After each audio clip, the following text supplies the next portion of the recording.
Festival Cultura Gospel marca o primeiro feriado municipal do Dia do Evangélico. Primeira parte da 42ª reunião ordinária de 2026 discute a comemoração do Dia da Logosofia em Campinas.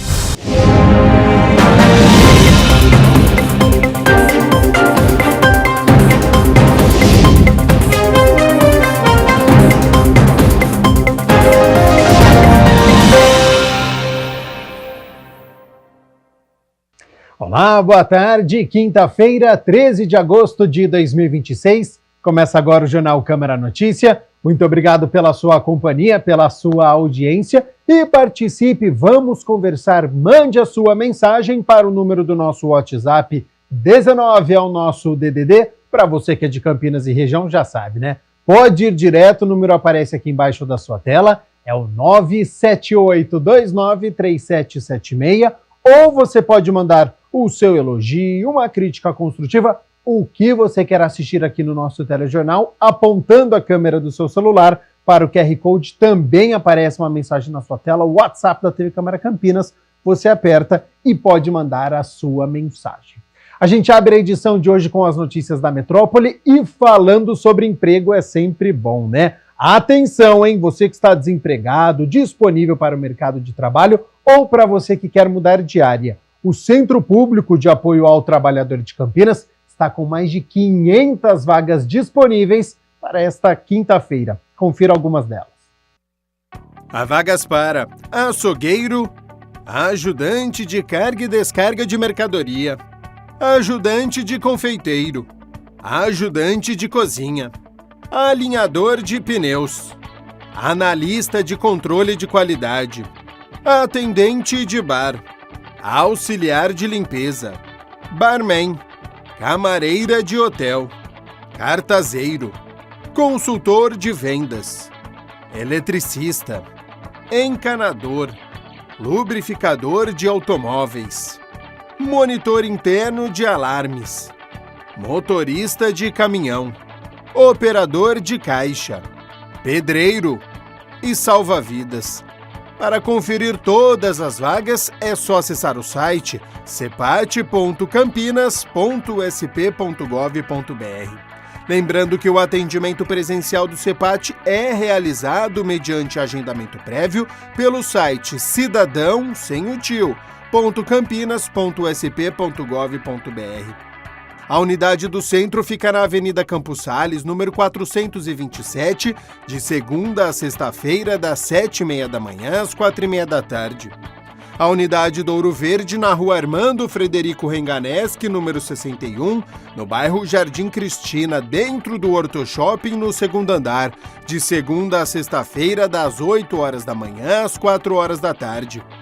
E a unidade do Campo Grande, na rua Manuel Machado Pereira, número 902, em frente à Praça da Concórdia, de segunda a sexta-feira, das 8h da manhã às 4h da tarde. E olha só, a INDEC vai fechar amanhã ao tráfego de veículos um trecho da rua Major Adolfo Rosim, no bairro Satélite Íris, na região do distrito do Campo Grande, das 8h da noite às 6h da manhã. O fechamento da via é necessário para o trabalho de execução de rede de gás, responsabilidade da Comgás. Este bloqueio ocorre no trecho entre a rua Benedita Inide Ávila e a Avenida John Boy Dunlop. Dúvidas sobre circulação podem ser esclarecidas pelo telefone 118 e tem também o WhatsApp da INDEC, que é o 3731-2910. O Circuito Sala de Casa da Gambá Cultural é um projeto que convida o público a vivenciar a música em uma atmosfera íntima, acolhedora e próxima, como uma verdadeira sala de casa. E tem show hoje às 6h da tarde. Olha só. Oi pessoal, eu sou Graciela Soares, cantora e compositora, e veio convidar vocês para um show de lançamento do meu EP autoral, África Semente. Dessa vez vai ser em Barão Geraldo, na Gambá Cultural, no dia 13 de agosto, às 20h, entrada gratuita. é a celebração do meu primeiro trabalho autoral. Eu estou muito feliz, vou ficar muito feliz de encontrar vocês todos lá. Um beijo grande, até já já. Entrada franca, ingressos pelo site simpla.com.br. Bom, hora das notícias do Legislativo, porque Festival Gospel reuniu mais de 10 mil pessoas e marcou o primeiro feriado do Dia do Evangélico em Campinas. O Festival Cultura Gospel reuniu milhares de pessoas na Estação Cultura no primeiro ano do feriado municipal, que comemora o Dia do Evangélico em Campinas.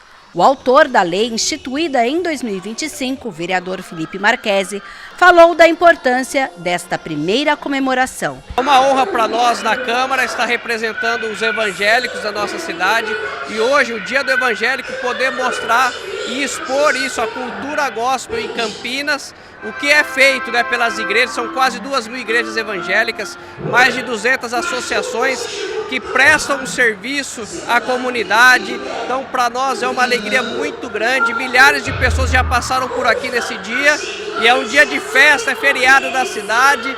Para nós é um dia muito marcante e histórico para o público evangélico. Marquesi lembra o que motivou a escolha da data como o Dia do Evangélico. Dia 12 de agosto é um dia muito importante, quando em 1870 a Igreja Presbiteriana, uma igreja evangélica, que chegou na nossa cidade. É um dia muito marcante, hoje eles comemoram também o Dia do Presbiteriano, algo que fechou com chave de ouro o dia, uma comemoração importante, relevante, e é por isso que é no dia 12, para prestigiar essa igreja que chegou em Campinas e que hoje tem centenas de igrejas, né? Várias denominações, mas que hoje estão unidas para comemorar e para declarar que Jesus Cristo é o Senhor dessa cidade. Shows musicais, atividades culturais e ações voltadas à cidadania e à divulgação de projetos de igrejas e organizações evangélicas consolidaram o 12 de agosto como um marco no calendário oficial de Campinas. Idealizado pelo Instituto Pontes, com o apoio do Conselho de Pastores, o evento mostrou que a cultura gospel vem ao encontro de várias denominações na disseminação do Evangelho. Eu amo Campinas, sou de Campinas e eu acho que o Instituto Pontes ele veio para isso, para criar pontes entre várias igrejas, várias denominações, mas que Campinas pudesse ganhar. Eu sempre falo, Campinas ela merece isso, ser um ponto cultural para o Brasil.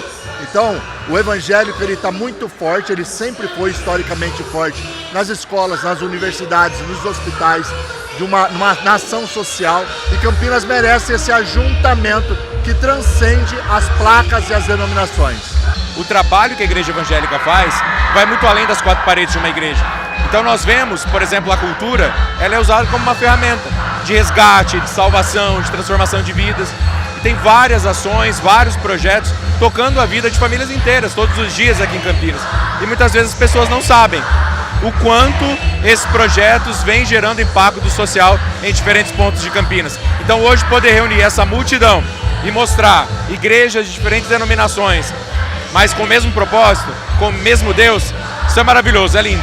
Nós estamos colhendo aquilo que não semeamos, outros semearam antes de nós, essa unidade, o que não é fácil, mas nós hoje podemos receber esse legado deles, podemos ver isso, né? Eu valorizo aqui muito a iniciativa do vereador Felipe Marquesi, que teve essa iniciativa arrojada, né? A equipe da Ellen, encabeçado pela Ellen, os voluntários da Lagoinha, outras igrejas que estão apoiando para que tudo isso aconteça, né? Aqueles que investiram, aqueles que apoiaram. Sabemos que é um evento difícil, né? Nós estamos muito acostumados a fazer eventos dentro das nossas igrejas, o que é muito confortável, muito fácil, está tudo ali, mas aqui é um espaço enorme da cidade e tem muita gente da cidade que nem evangélico é. Às vezes é cristão, católico, às vezes nem cristão é, mas gosta de uma festa e está aqui. E isso para nós é melhor ainda, porque além de celebrar a nossa unidade e a nossa comunhão, nós podemos mostrar para a cidade que nós não somos de outro planeta, né? Nós estamos indo para o céu, mas ainda não chegamos lá não. Além do aspecto religioso, o festival reconhece a importância da comunidade evangélica, além da valorização da liberdade religiosa e do convívio harmonioso entre diferentes crenças. Primeiro que esse espaço é o espaço mais inclusivo que a gente tem e a gente fica sempre feliz de receber as pessoas, poder mostrar que a cultura gospel, ela conecta com a cidade e enxergar os movimentos sociais que estão nos territórios, fazendo tanto trabalho lindo com jiu-jitsu, esporte e cultura. É uma alegria receber, público enorme, então é muito bom. Apesar de ser um evento de comemoração do Dia do Evangélico, é para todas as religiões, é para toda a cidade de Campinas. Então, assim, agradecer essa parceria da Câmara, esse evento teve a emenda do vereador Felipe Marquesi, sem dúvida viabilizou um dia tão importante para a cidade de Campinas. Com praça de alimentação, Expo Cultura Gospel e espaço para os empreendedores, o público aprovou e garante que é uma programação que veio para ficar. Só agradecer a Deus por todas as bênçãos. Tá gostando de curtir esse feriado dessa forma? Muito, muito mesmo, é muito bom. Maravilhoso, cheio de unção. Desde que horas você está aqui? Desde 1 hora. E hoje, nesse primeiro dia que comemora o Dia do Evangélico, nessa comemoração, o que você está sentindo? Maravilhoso, é Deus puro. Aqui, ó, evangelizamos. Aqui, ó, sentindo Deus tocando na vida deles. Conhecimento, autoconhecimento e desenvolvimento pessoal foram alguns dos temas abordados durante a primeira parte da 42ª reunião ordinária. O encontro também destacou a presença da logosofia na educação e na proposta de contribuir para o desenvolvimento consciente do ser humano. A primeira parte da 42ª reunião ordinária da Câmara Municipal de Campinas teve como tema a comemoração do Dia da Logosofia, data instituída no município por meio de lei de autoria do vereador Luiz Cirilo.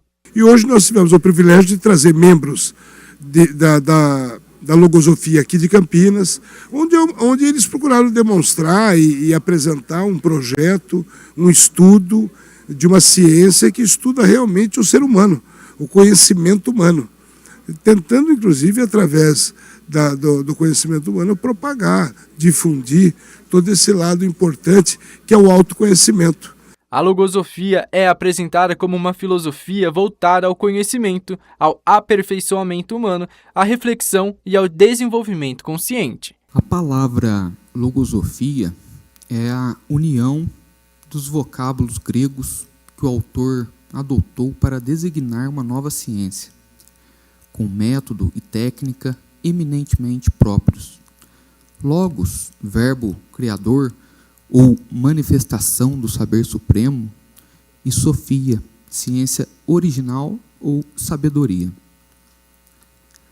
A logosofia ensina o ser humano a evoluir conscientemente, pelo aperfeiçoamento. Durante a reunião, foram destacados o papel da educação, da cultura e do desenvolvimento pessoal na formação dos indivíduos e na construção da sociedade. Os colégios logosóficos educam para a vida e, ao mesmo tempo que ensina, faz feliz.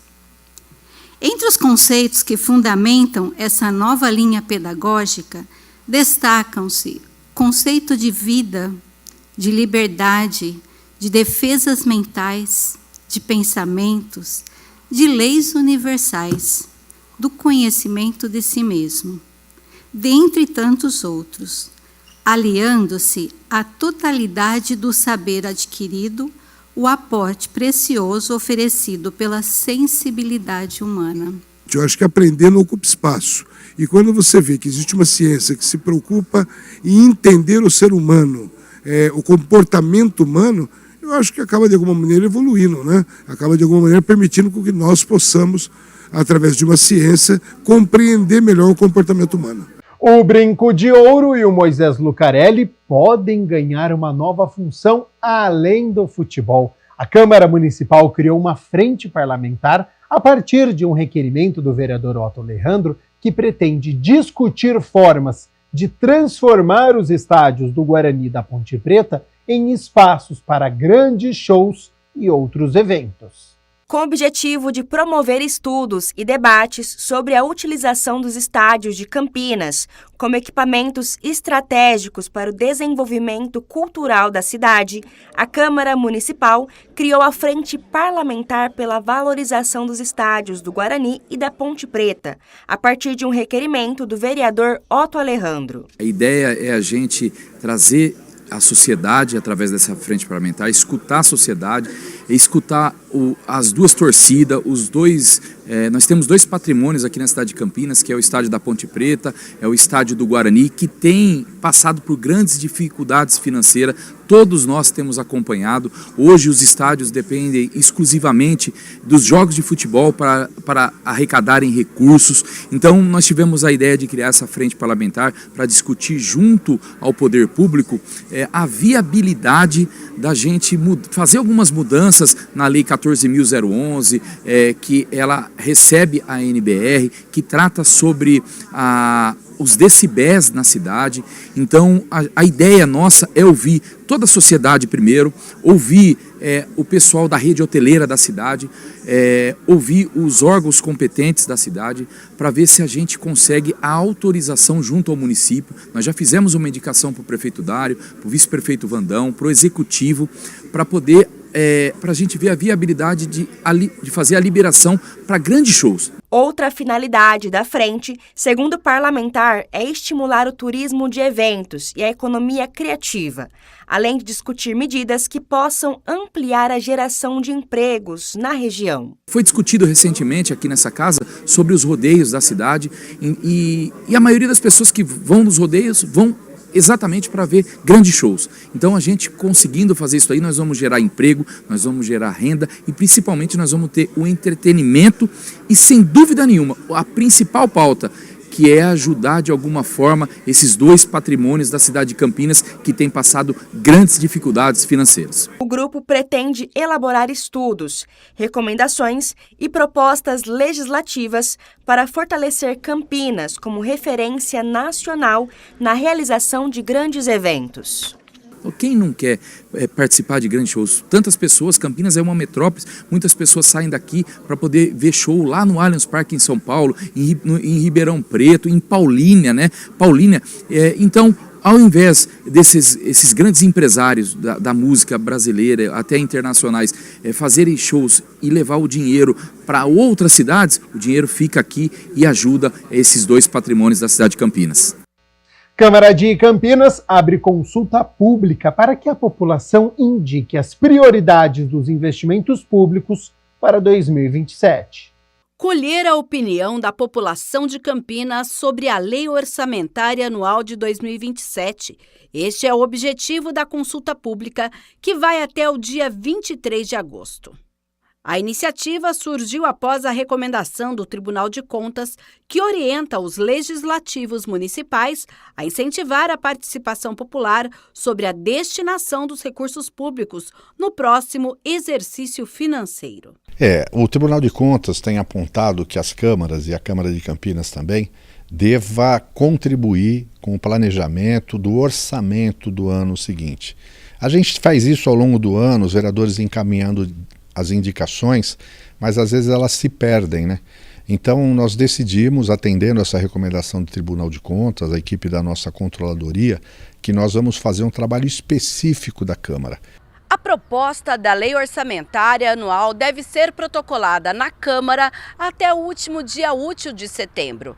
Nela, são estimadas as receitas que devem ser arrecadadas e as despesas que serão realizadas pelo município no ano que vem. Para o presidente da Câmara, a participação da população por meio de uma consulta pública no Legislativo traz mais possibilidades para que as pessoas apontem diretamente quais as prioridades para Campinas. É transformar o orçamento em orçamento participativo efetivamente. A Prefeitura tem feito um trabalho através do Orçamento Cidadão, reuniões nos bairros, né?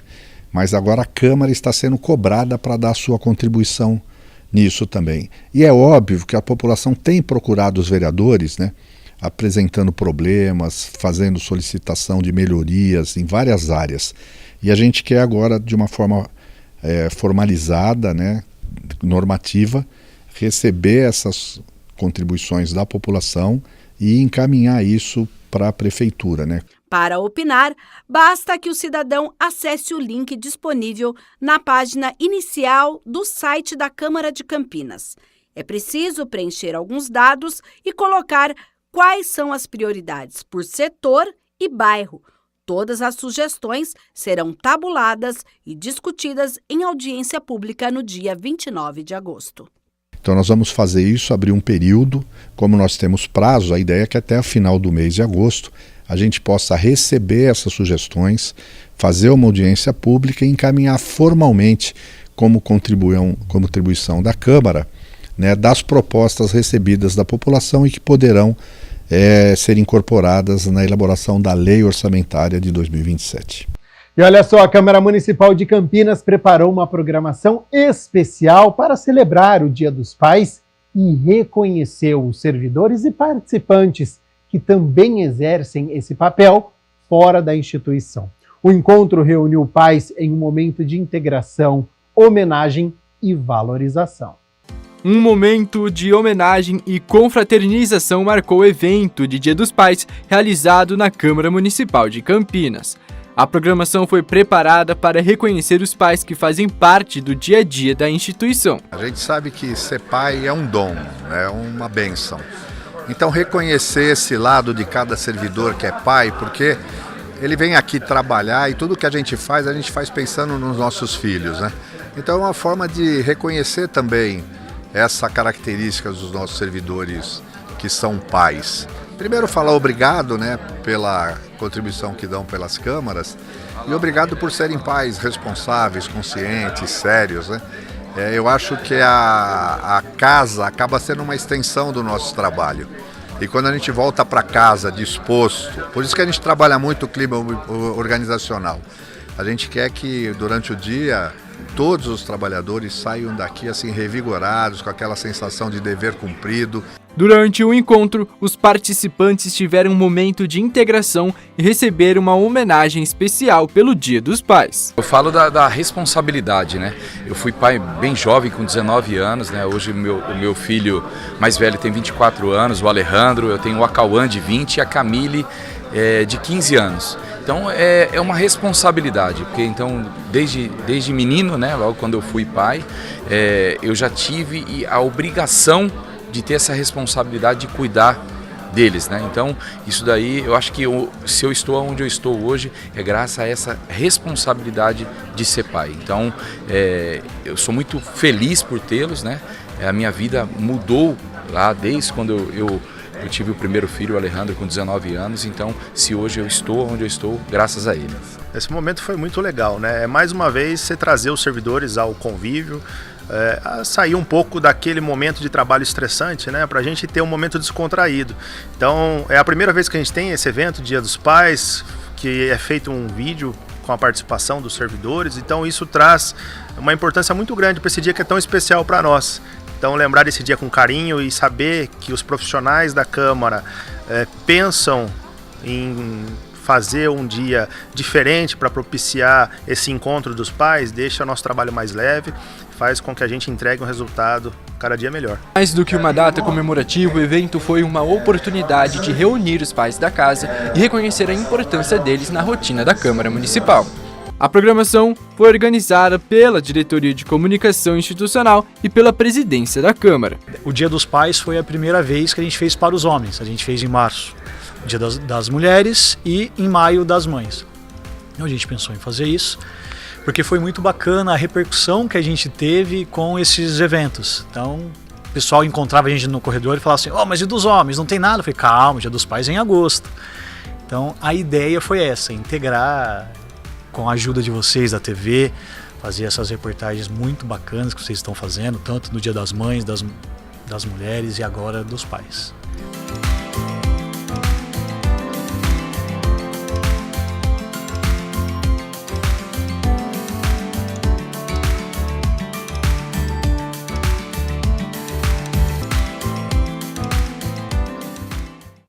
A desidratação no inverno pode ser silenciosa.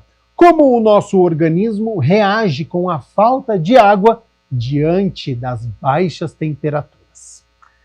A nossa equipe consultou um especialista que vai dar orientações a partir de agora no nosso quadro de saúde.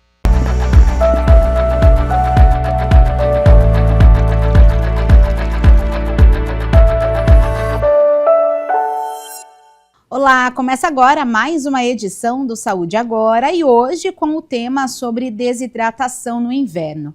Nessa época do ano a gente quase não bebe água, o corpo parece não sentir essa necessidade, é aí que mora o perigo.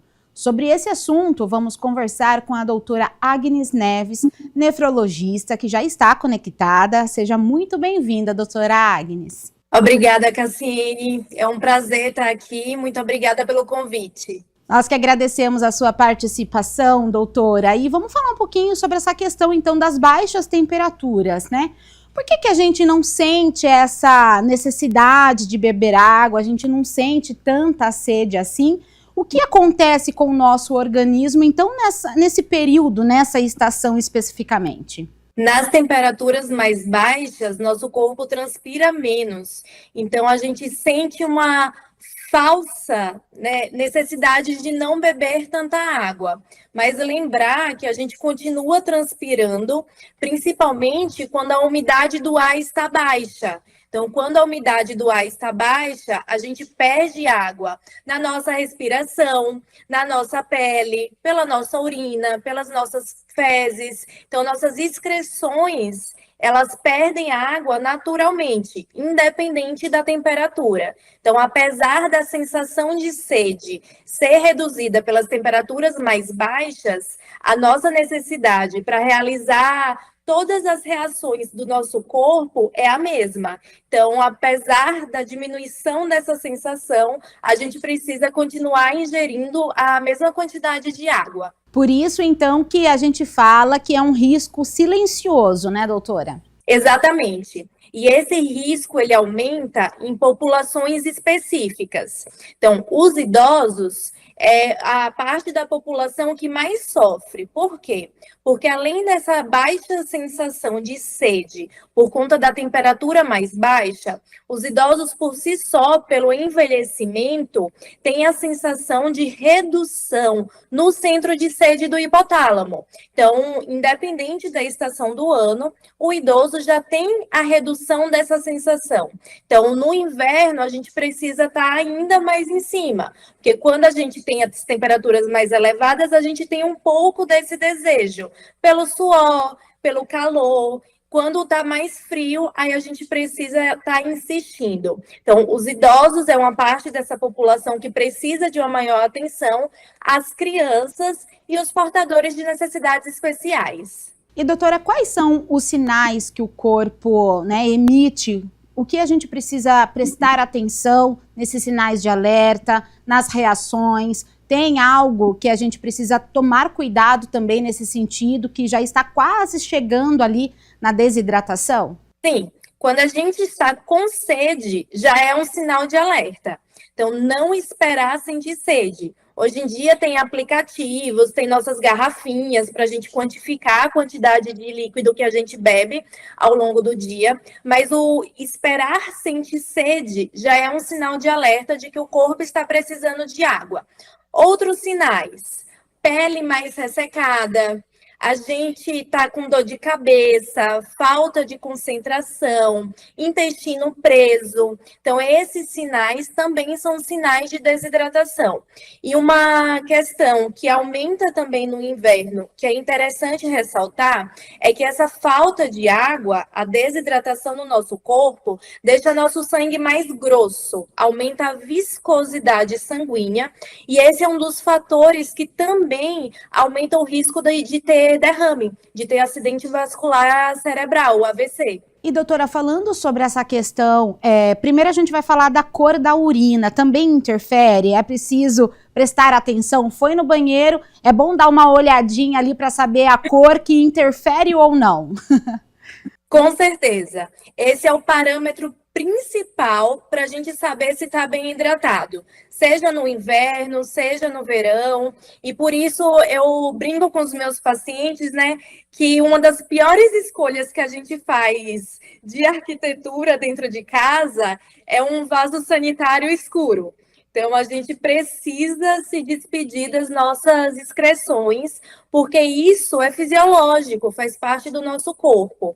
Então, quando eu tenho uma urina mais amarelo-ouro, mais alaranjada, isso é um sinal de que meu corpo precisa de mais líquido.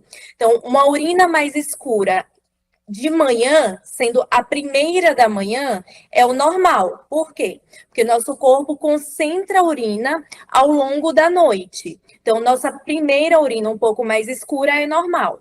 Mas o fisiológico normal do nosso corpo é que essa urina seja diluída ao longo do dia. Então, a gente vai diminuindo essa coloração, transformando a urina em urina mais clara ao longo do dia. Então, se está ali, depois do almoço, final de tarde, nossa urina ainda está escura, esse é um dos principais indícios de que a gente está bebendo pouca água. Perfeitamente, doutora. Falando sobre as complicações, existe também essa questão das complicações renais e urinárias, né, problemas cardiovasculares, né, você falou um pouquinho sobre essa questão do sangue que fica mais grosso. Isso também é algo que a gente precisa prestar atenção, porque vai complicando ao longo do tempo se não ingerir essa quantidade exata aí de líquido nesse período, né? Exatamente. Então, a gente precisa ingerir uma determinada quantidade.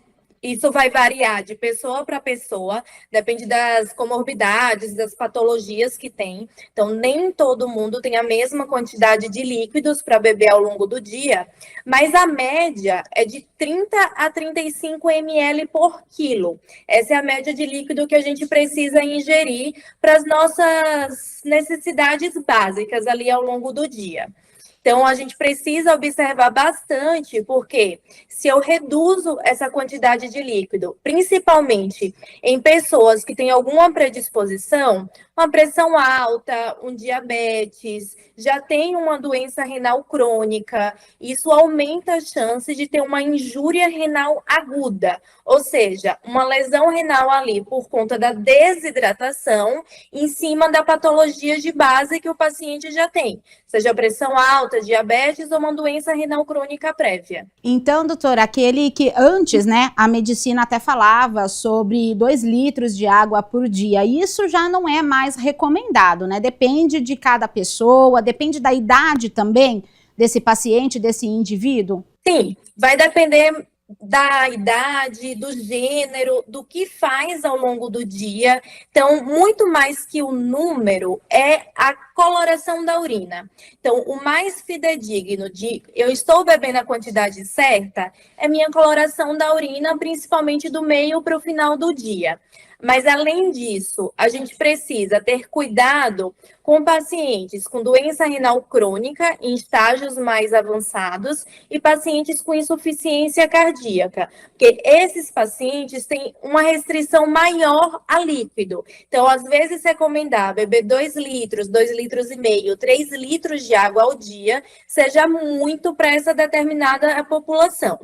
Mas, em relação à população em geral, que não tem a doença renal crônica em estágio avançado ou a insuficiência cardíaca, esses 2 litros é o recomendado para uma pessoa de 60 a 65 quilos. Então, a gente coloca aí que, a depender do peso e do que faz, do que realiza ao longo do dia, é mais ou menos a quantidade recomendada entre 2 a 3 litros. Certo. E, doutora, a gente fala, né, sobre ingerir líquidos, né, consumir mais líquido. Nesse período de desidratação, por exemplo, a gente fala sobre a água especificamente, né, mas tem gente que acaba associando outros líquidos também, como chás, sucos, mas na verdade o principal é a água, é o consumo de água, né, os outros líquidos eles não entram nessa referência de cálculo, por exemplo, né, para hidratação mesmo. Isso, para hidratação, o principal líquido é a água. E aí pode ser água sem gás, água com gás, água saborizada, é o que entra. Quando a gente pensa em chás, tem que tomar muito cuidado com a qualidade desse chá, qual erva a gente está colocando nesse chá, porque algumas ervas, elas podem ser nefrotóxicas, ou seja, tóxicas para o rim, ou tóxicas para o fígado. Então, quando a gente fala em chás, apesar do senso comum ser que o chá é uma coisa boa, a gente precisa tomar bastante cuidado com isso, porque tem toxicidade, principalmente nesses dois órgãos. E quando a gente fala de sucos, principalmente os sucos industrializados, eles têm uma grande quantidade de açúcar, de conservantes. Então, isso pode deixar o nosso sangue com mais solutos. Então, tudo que a gente põe no nosso corpo, a gente precisa ver o que é que está diluindo. Quem dilui é a água. Então, se eu consumo líquidos muito salgados ou muito doces, a minha quantidade de água no corpo vai precisar aumentar, porque eu preciso de água para diluir aqueles solutos, aqueles sais que a gente está colocando no corpo. E aí, eu quero fazer um alerta muito importante, que volta e meia fica aí na moda, água com sal integral, água com sal rosa. Gente, água com sal não é água.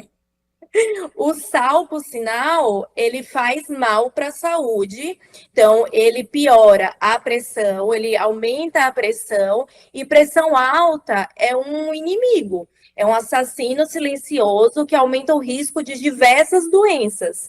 Infarto, AVC, doença renal crônica. Então, a gente precisa tomar muito cuidado com essas modas. Então, água com sal, independente de onde vem o sal ou a coloração que seja o sal, não é saudável para o nosso corpo. O ideal recomendado é a água mesmo, né, doutora? Água mineral, sem, né, a inclusão desses outros elementos. Então, fala pra gente sobre essas dicas, né, e orientações também nesse período para o pessoal consumir mais água, não deixar, né, de beber apenas quando sentir sede, porque já fica esse alerta, então, que se a gente está sentindo sede é porque o corpo já está necessitando demais essa ingestão, já é um sinal aí preocupante de desidratação, né? Então, quais são as orientações e dicas para esse período, para a gente ter o corpo mais hidratado nessa estação do ano, doutora? Isso mesmo, Cassiane. Então, as principais recomendações é não esperar sentir sede, e para não esperar sentir sede, a gente tem algumas estratégias. Uma delas é colocar o alerta no celular, seja no próprio alarme, seja em aplicativos específicos que existem também, e levar sempre a sua garrafinha. Então, tenha a sua garrafinha e estipule o quanto você tem que beber. Então, tenho que beber 2 litros, vou beber 4 dessas garrafinhas de 500 ml. Então, se você tiver a sua meta, você consegue bater de forma mais fácil.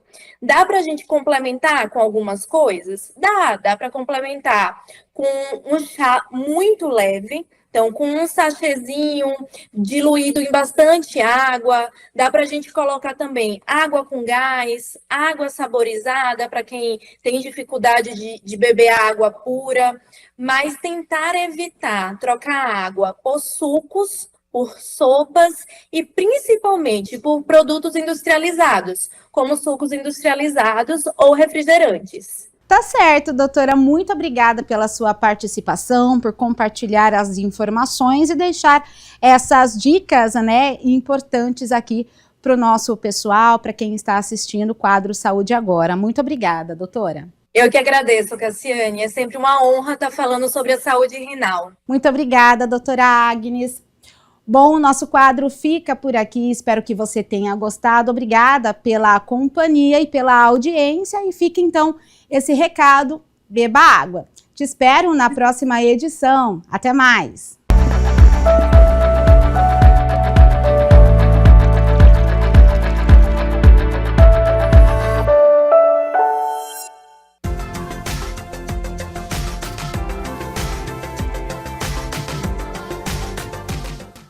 Para amanhã, sexta-feira, o sol aparece durante todo o dia, mas a nebulosidade aumenta principalmente à tarde pela influência de uma frente fria sobre o Atlântico e mesmo relativamente distante aqui da cidade de Campinas, contribui com elementos que favorecem aí o desenvolvimento de nuvens. E, portanto, existe uma possibilidade de chuva.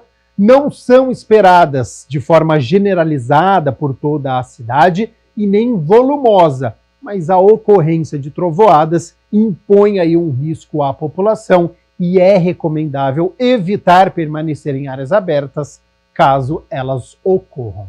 Sobre as temperaturas, faz calor aqui na cidade de Campinas. Olha só, mínima de 17 graus. Ao longo do dia a temperatura sobe, podendo chegar aos 31 aqui na cidade de Campinas.